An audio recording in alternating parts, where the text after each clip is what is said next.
Working with school districts have some very unique requirements for you to be an approved vendor that I wanted to walk you through. And a lot of it is various compliance issues and state regulations that you have to follow or they ask their vendors to follow.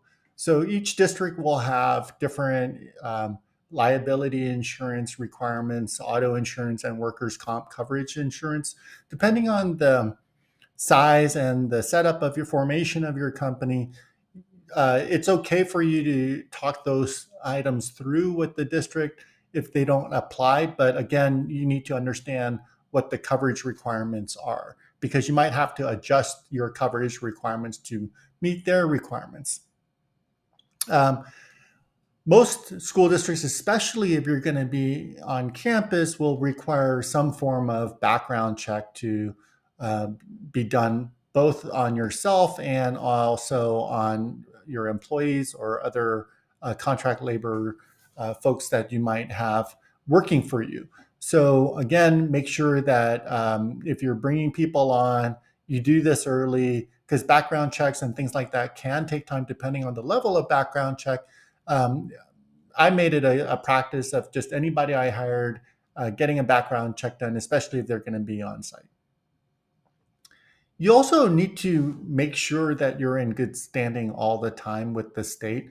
That includes paying your taxes, making sure you're registered, paying your annual registration fees, and so that you're able to get a certificate of good standing without penalty.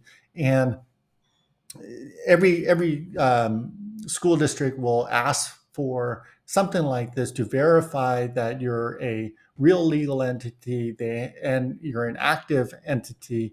Um, so it's good to just stay on top of this because and to have copies of these documents readily available because you'll be asked to provide those. And sometimes if you need to get it from the state, depending on the state and their systems, it could take days or weeks in order to get the documentation and you don't want those kinds of delays.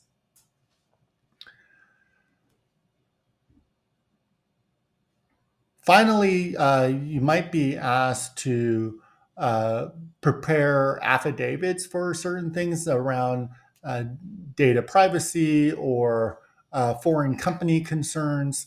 Different states have differing requirements, and even some of these you might need to have them notarized. So it's always good to know what these are, do and get them notarized as quickly as possible. I like to use an online notary service because it just saves a lot of time. But these affidavits and privacy concern documents are a requirement for most public entities, public school systems that you might end up dealing with.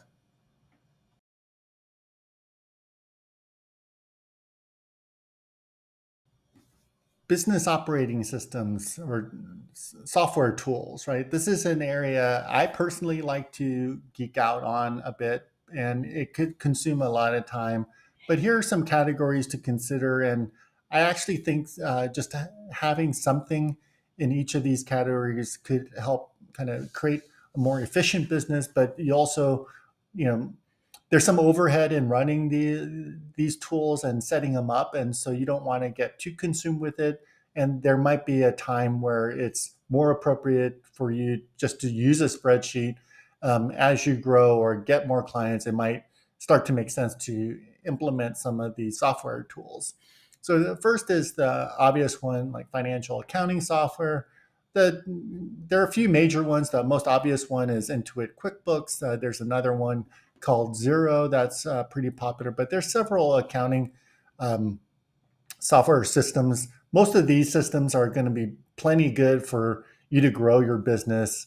Um, the second is sales tools like CRM, customer relationship management, and all this means is it's a place where you put, all your sales leads and create a pipeline so you could see who you need to follow up with, what stage they're at, whether you've submitted a proposal, so on and so forth.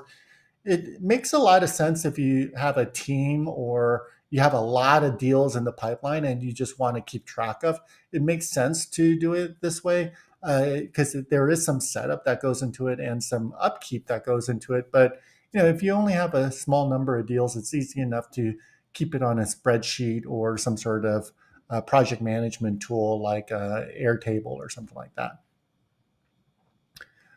Project management tools, these are again more helpful if you're work collaborating with other folks to use something like Airtable or Trello. Most people can easily use a spreadsheet like Google Sheets or Excel to keep track of a project.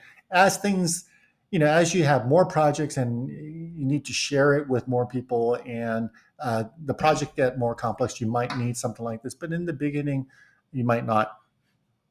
Marketing tools, and these are like your website, your constant contact, things that manage your newsletter, or social media tools like Buffer, Squarespace, HubSpot, Hootsuite. There's so many tools in this space. At the very least, you're going to have some sort of basic website tool, some sort of subscriber list or mailing list tool. You're definitely going to want to have something like Google Analytics on your website so you could see where website visits are coming from. And then some kind of, you can't ignore social media today, so you'll use some sort of social media tool, whether you do it directly in X or LinkedIn, or you use a tool that allows you to manage across multiple platforms like Hootsuite. Those are decisions that you might want to make just to see like where you want to automate your workflow a bit or streamline it so that you're not spending so much time in these areas. That's what I'm really looking for. Like, how can I invest some time into some of these tools so that in the future I don't have to spend as much time managing it? Because what I'm really trying to do is spend a lot of time on strategy and networking and getting more clients. Now your turn.